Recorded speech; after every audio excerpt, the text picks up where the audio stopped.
नेपथ्य, नेपथ्य से ध्वनि आती है। भो भो राजन आश्रम मृगोऽयं न हन्तव्यो न हन्तव्यः। हे राजन, यह आश्रम का मृग है, मारने योग्य नहीं है, नहीं है।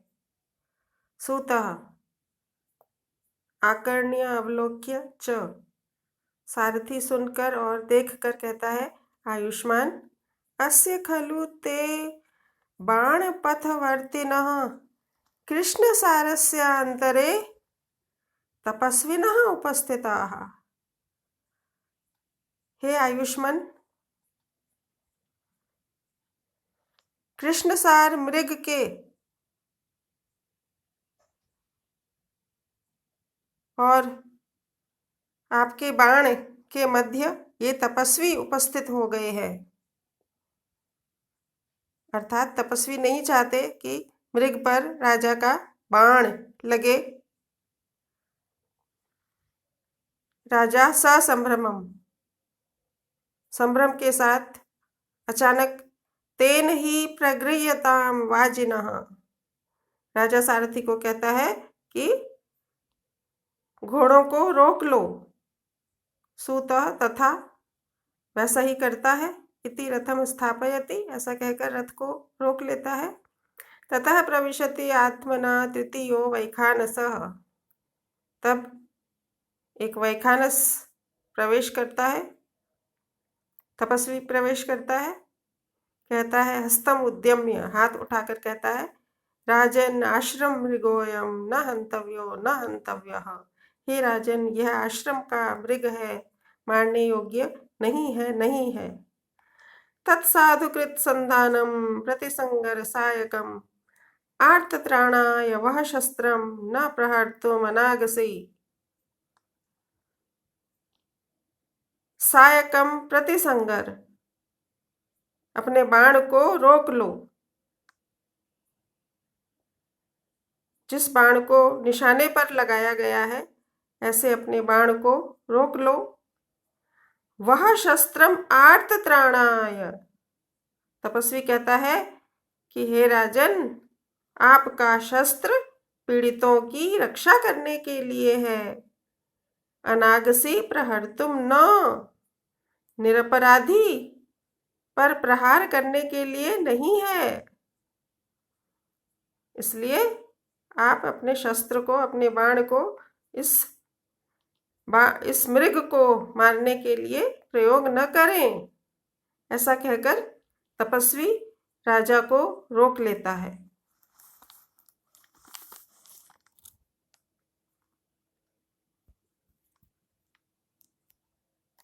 यह इस नाटक का श्लोक संख्या 10 समाप्त हुआ।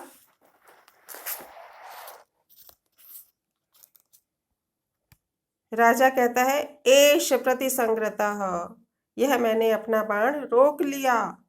इति यथोक्तम करोति, जैसा कहा वैसा ही करता है। वैखानसः, तपस्वी कहता है, सदृशमेतत् पुरुवंश प्रदीपस्य भवतः, आप पुरुवंश में उत्पन्न हुए हैं और आपका यह आचरण उसके अनुरूप ही है। जन्म यस्य पुरोर्वंशे युक्त रूपमिदं तव पुत्रमेवं गुणोपेतं चक्रवर्तिनम् आप्नुहि। जिस पुरु के वंश में आपका जन्म हुआ है, आपका यह आचरण उस वंश के अनुरूप ही है। इसी प्रकार आप इसी प्रकार के गुणों से युक्त चक्रवर्ती पुत्र को प्राप्त करें। ऐसा कहकर राजा को आशीर्वाद देता है।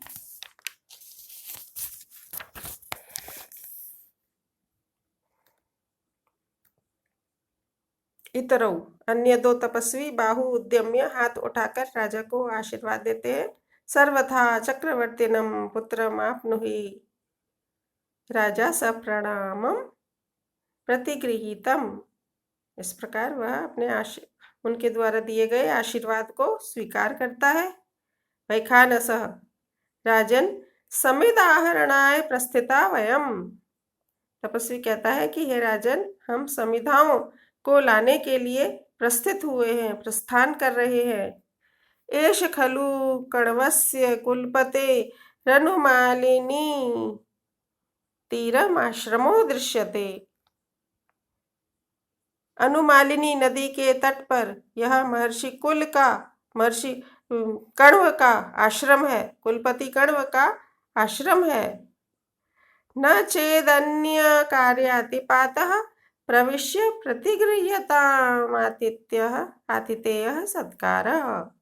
यदि अन्य कार्य में व्यवधान न हो तो आश्रम में प्रवेश करके अतिथि सत्कार को ग्रहण करें। अपिच और भी कहा गया है, श्लोक संख्या 12 देखिए। रम्यास्तपोधनानां प्रतिहत विघ्नाः क्रियाः समवलोक्य ज्ञास्यसि कियत् भुजो मे रक्षति मौर्वी किणांक इति। तपस्वी कहता है कि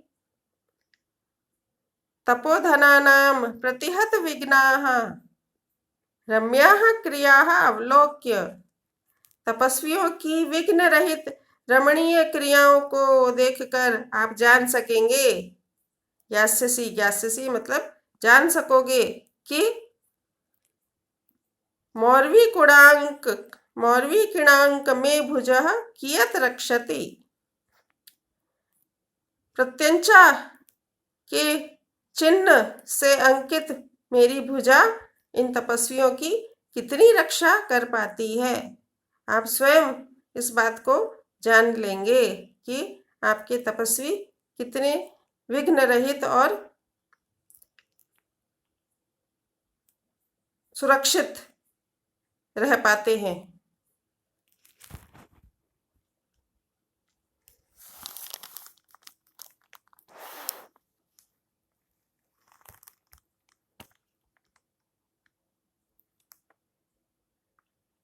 राजा पूछता है, अपि सन्निहितो अत्र कुलपति ही, क्या आश्रम में कुलपति विद्यमान है।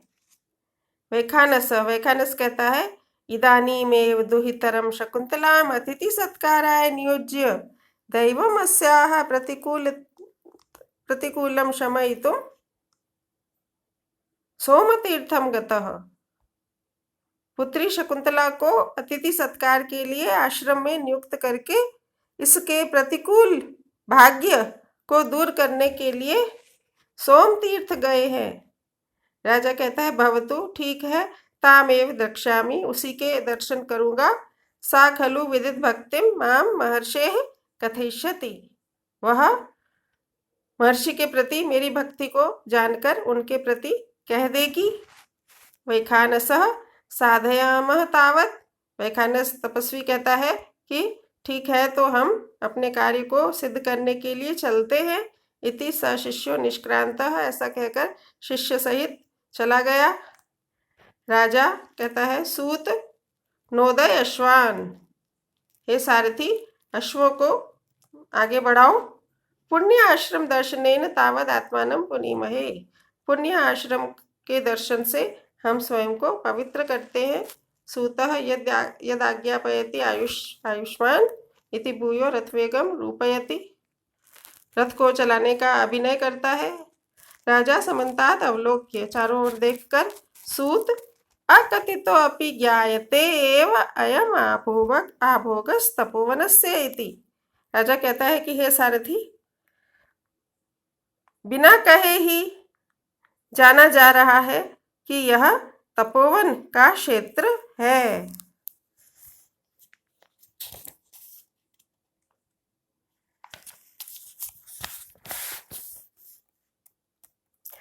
सूत कहता है, कथम एव, कैसे आप कह सकते हैं कि यह आश्रम का स्थान है। राजा, किम न पश्यति भवान, क्या आप नहीं देख रहे हैं। इह ही निवाराः शुकगर्भकोटर मुखभ्रष्टास्तरुणामदः प्रस्निग्धाः क्वचिदङ्गुदीफलभिदः सूच्यन्त एव उपलाः विश्वासोपगमादभिन्नगतयः शब्दं सहन्ते मृगास्तोयाधारपथाश्च वल्कलशिखा निश्चन्दरेखा अंकिताः। यहाँ राजा आश्रम के क्षेत्र का वर्णन करता है। प्रथम पंक्ति में कहा गया तरुणाम अधः, वृक्षों के नीचे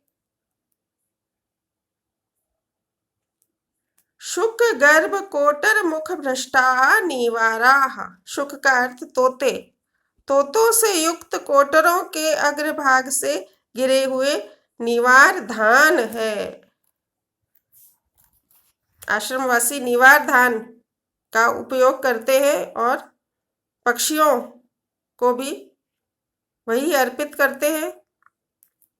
इसलिए वृक्षों के नीचे, वृक्षों के जो कोटर हैं उनके अग्रभाग से निवार धान वृक्ष के नीचे, वृक्ष के पास फैला हुआ है। इंगुदी फल भिदाः प्रस्निग्धाः उपलाः सूच्यन्ते। इंगुदी के फल को तोड़ने वाले चिकने पत्थर दिखाई दे रहे हैं। वृक्ष के नीचे कुछ पत्थर पड़े हैं जिनके द्वारा इंगुदी के फलों को तोड़ा गया है और इस कारण इंगुदी के तेल से वे पत्थर चिकने प्रतीत हो रहे हैं।